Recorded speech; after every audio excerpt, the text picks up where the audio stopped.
Le Noël des Calvaires, un conte écrit par Yves-Pascal Castel.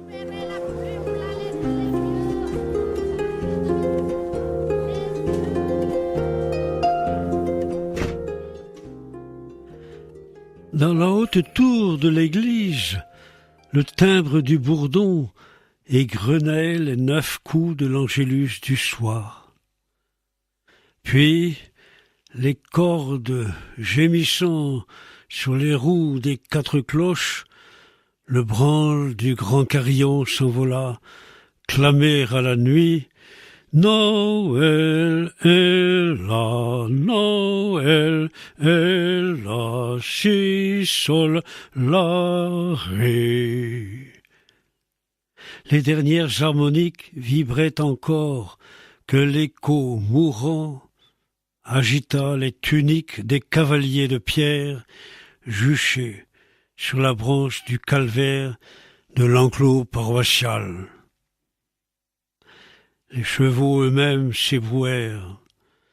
S'en étonneront seulement ceux qui ne connaissent pas les vieilles légendes de la nuit de la Nativité, où les bêtes dans les étables ont le privilège de se parler et les statues de pierre de se mouvoir sous le ciel de Bretagne. « Entends-tu » murmura le premier cavalier à son jumeau. « C'est Noël ce soir ?» « Certes, mon vieux Longin, je sais. Ce soir on peut parler entre nous, et même bouger. Mais, pour aller quelque part, mais qu'avons-nous à dire, et qu'avons-nous à faire, nous, les muets de pierre, vieux soldats figés, immobiles à notre poste? C'est vrai, on n'a ici pas grand-chose à dire, et moins encore à faire. Pourtant, quelque idée me court dans la tête. Vois-tu, ça m'est entré le jour où les picoteurs de pierre ont quitté le chantier, après avoir attaché leur bouquet au sommet de la tour, comme ils font d'habitude. Mais je le savais bien. Tu n'es jamais en peine pour allumer la conversation. Non, écoute, c'est sérieux. Souviens-toi, quand ils ont monté la dernière pierre en haut, rappelle-toi le mal qu'ils ont eu. Le grand câble qui portait le caillou est resté coincé. Or, le temps que le maître maçon a mis pour arranger la manœuvre, le beau morceau sculpté a tourné et retourné 2 heures durant, au bout de sa corde, juste à ma hauteur. Bien sûr, ils ont fini par y arriver, et leur pierre à la bonne place, ils ont réussi. Justement, mais pendant que la pierre tournicotait, moi, j'ai vu écrit 5 mots sur le bord.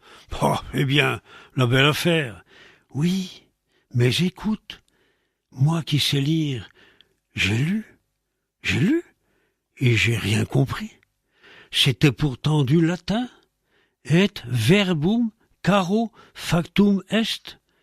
Tu entends cela, toi? Ce latin-là, moi je ne l'ai jamais entendu à Rome, quand je servais chez l'empereur. Ah, ma foi, c'est vrai, c'est pas du latin d'empereur. Et vois-tu, cela commence à t'intriguer, toi aussi. Alors ce soir, c'est le moment ou jamais de chercher à y voir clair et de résoudre l'énigme. Je veux savoir. Pas toi? Bien sûr, mais quel maître pourra nous renseigner? Je pense à ceci, vois-tu. Ne te rappelles-tu pas avoir entendu les picoteurs de pierre dans la loge de Genêt parler de camarades à eux qui travaillaient sur des calvaires? On pourrait en profiter cette nuit et partir interroger plus savants que nous. Si tu le prends comme cela, d'accord. Allons, on va savoir sans tarder ce que veut dire ce drôle de verbum. Nos compères piquèrent le flanc de leur monture. Dans le hennissement des chevaux, un bond fantastique les jeta au fond d'une presqu'île qu'ils ne connaissaient guère. Devant l'église, un magnifique calvaire, plus grand que celui de leur paroisse, découpait ses lignes sur le bleu profond d'un ciel où scintillaient les étoiles de Noël. Sur le côté, nos cavaliers avisèrent un personnage singulier, un lévite, grande robe, à longs plis, coiffure en forme de mitre, certainement quelqu'un de savant. Ils lui soufflèrent à l'oreille la phrase énigme « Et verbum caro factum est », sollicitant, sans trop en avoir l'air, un éclaircissement. Le prêtre, c'en était un, mais de l'ancienne loi, répéta lentement les mots, fronça le sourcil et balbutia « Et verbum caro factum est ». Je ne comprends vraiment pas ce que cela signifie, mais je puis vous accompagner pour chercher une réponse, si vous en êtes d'accord. Le prêtre abandonna les jeunes tourtereaux qu'il s'apprêtait à unir devant Dieu. Les fiancés, plantés là, sur la frise de pierre, se regardèrent avec un sourire ineffable, laissant les trois ombres se fondre dans la nuit, tandis que les paroissiens, sans même jeter un œil à nos statues, accourant aux matines, s'engouffraient sous le porche de l'église. Quant aux fiancés, autant que je vous le dise tout de suite, c'étaient Marie et Joseph, mais rejoignons nos compagnons. Je sais, disait le prêtre, un grand calvaire au Trégor, où l'on aura la solution. La nuit de Noël, tout se passe vite. On voyait déjà le mas d'architecture, de pierre à 8 côtés, chargé de sculptures et couronné des 3 croix de Plougonvin. D'instinct, notre trio s'avança vers un groupe formé de 2 femmes, se faisant face, visage contre visage, enveloppés d'un silence serein. Et verbum caro factum. La plus jeune voulut répondre. « Mes amis, je ne sais quelle langue vous parlez, mais je crois deviner. » Elle n'eut pas le temps d'achever. L'ancienne lui pressa la main. L'heure n'était pas encore venue. Il ne fallait pas devancer le secret de l'histoire. Marie, comprenant la discrétion d'Élisabeth, se tut. Et nos hommes, déçus, s'apprêtaient à poursuivre lorsqu'une statue voisine se pencha. « Mais je le connais bien, votre latin. Je puis vous le traduire et vous en faire même un bon commentaire. Prenez-moi dans votre compagnie. Mais emmenez aussi ce guenilleux qui tient son chapeau dans sa main. En tout cas, monsieur le juge, vous ne me laisserez pas seul. Après vous, je veux mon procès. » Ainsi, le riche, le pauvre et Saint-Yves vinrent grossir la troupe. Hélas, les plaignants firent en chemin un tel tapage, se disputant, traînassant derrière les autres, que le bonhomme qui savait le latin, Saint-Yves, ne put se faire entendre.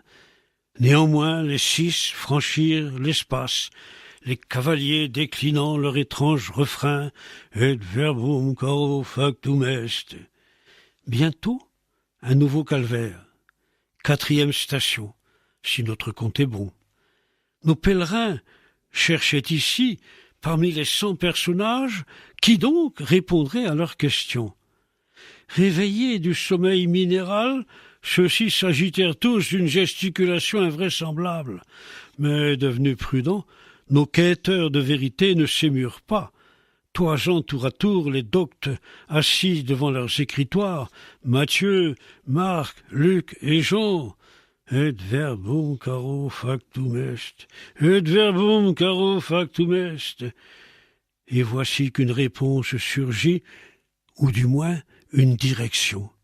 Déployant ses ailes, l'aigle de Saint-Jean de Guimiliau prit le vent et tourna plein sud. L'évangéliste, lui, ne bougea point. Mais le sourire de son visage contempla la troupe qui repartait sur le bon chemin. Cependant que des vitraux de l'église filtraient des lumières mêlées au chant des fidèles qui, vous le pensez, ne se doutèrent de rien. La nuit, rythmée par les offices des paroisses, avançait, tandis qu'au ciel basculaient lentement les constellations. On aborda la montagne. Les cœurs se serrèrent. Bientôt, heureusement, un Saint-Michel archange, armé de pied en cap, pensant qu'il serait utile, abandonna sur place son monstre, terrassé depuis belle lurette. Puis s'annonça l'ombre fantomatique d'une tour, au pied de laquelle se réveillait le calvaire. Sous le grand if de plébin, que la folle tempête n'avait pas encore abattu. Et verbum. D'un coup, sautèrent de leur gibet Dismas et Gesmas. On frémit, les larrons. Traînant leurs cordes, les nouveaux pèlerins semèrent une belle panique, ce qui eut pour effet de réconcilier le riche et le pauvre de Saint-Yves. Au travers de la campagne, remarquant à peine les fidèles qui rentraient chez eux, la messe dite, abritant leurs lanternes falotes sous leurs manteaux, la troupe de pierre pressait le pas, approchant bientôt de la cathédrale de Cornouailles, Saint-Corentin, Quimper. Et ici, la statue de Gralon, perchée entre les tours, se mit à s'émouvoir. Et verbum caro. Ne comprenant pas ce dialecte étranger, le roi descendit en hâte. La présence de Guénolé, le moine, qui avait rejoint la troupe à la croisée de quelques chemins perdus, le rassura, et l'on quitta le parvis pour suivre la quête. Sous les voûtes, les rugissements de l'orgue préludaient à la sortie d'un office que la lenteur des chanoines avait étiré démesurément. L'aigle reparut, le roi Gralon, familier de son territoire, sollicité par les cavaliers léonards, fonça vers l'ouest, là où finit, ou bien où commence, le grand océan. Commençant à avoir du mal à suivre, lasses, tels des morts en marche, nos statues se traînaient, maintenant, au travers de la palue vers Tronoën. Lorsque, soudain, la troupe fut entourée d'une nuée d'angelots, venus de toutes les croix, de tous les calvaires de Bretagne, tunique rouge de l'ange au calice, tunique d'or du porteur de l'âme du Christ, tunique blanche qui recueille l'âme du bon larron, tunique bleue de celui qui couronne la Vierge. À ce chœur d'ange Jean-Pierre de Kersanton, qui chantait de suave musique, faisait écho le bruit des vagues moutonnantes de l'océan tout proche. Et les syllabes de l'énigme, devenues cantilènes, de s'inscrire en lettres brillantes au philactère immense de la Voie lactée. Et verbum caro factum est. Puis, bientôt, terme de la quête, la troupe se trouva rassemblée au pied de l'ultime calvaire, posé au dernier repli de la terre armorique, face à la mer, immense, allongée sur un lit d'osier tressé, les cheveux dénoués, coulant en mèches soyeuses sur ses jeunes épaules, le lin du drap laissant nue la poitrine, une femme tendait les mains vers l'enfant, debout dans sa longue robe, le globe du monde en main. Alors, les cavaliers, le prêtre de la loi ancienne, Yves, le riche et le pauvre, l'archange, Saint-Michel, le moine Guénolé, le roi Gralon, le bon larron Dismas, le mauvais larron Gismas, lui aussi, tous se mirent un genou en terre. L'aigle alla se percher au sommet de la croix. Les angelots eux-mêmes firent silence. Une dernière fois, devant la dame qui tournait vers eux son regard, il fut murmuré « Et verbum » et stupéfaction d'entendre répondre devant Marie et Jésus le Verbe s'est fait chair et il a habité parmi nous. L'énigme décryptée, immense, le Gloria monta alors au plus haut des cieux, mêlé au mugissement des flots, dans un joyeux tumulte de liesse cosmique. Mais déjà, du côté de l'Orient, blanchissait la barre de l'aube naissante. Le temps réel revenait. Alors, aussi mystérieusement qu'ils étaient arrivés, nos bons hommes partirent regagner leur place assignée pour eux depuis longtemps par les tailleurs de pierre des calvaires de Bretagne. Gralon remonta entre les tours de Saint-Corentin à Quimper. L'ami Guénolé retrouva son calvaire de campagne, je ne sais où. Les larrons s'arrêtèrent à Plébin. Saint-Michel à Brasparts. Yves Laurie et ses plaideurs retrouvèrent Plougonvin, le prêtre de la loi, Plougastel. Longin, le cavalier qui avait tout déclenché, et Stéphaton, son compagnon, s'enfuirent à la croix de Saint-Égonec. C'est là, à Saint-Égonec, qu'avec de bonnes jumelles, vous déchiffrerez sur la dernière pierre du clocher ce que le tailleur de pierre avait gravé vers 1627 et verbum caro factum est. Ah, j'ai oublié l'aigle, me soufflez-vous. Il se posa à Guimiliau, près du fidèle Saint-Jean, celui des apôtres qui se tenait avec la Vierge, debout au Golgotha, il y a de cela bien longtemps.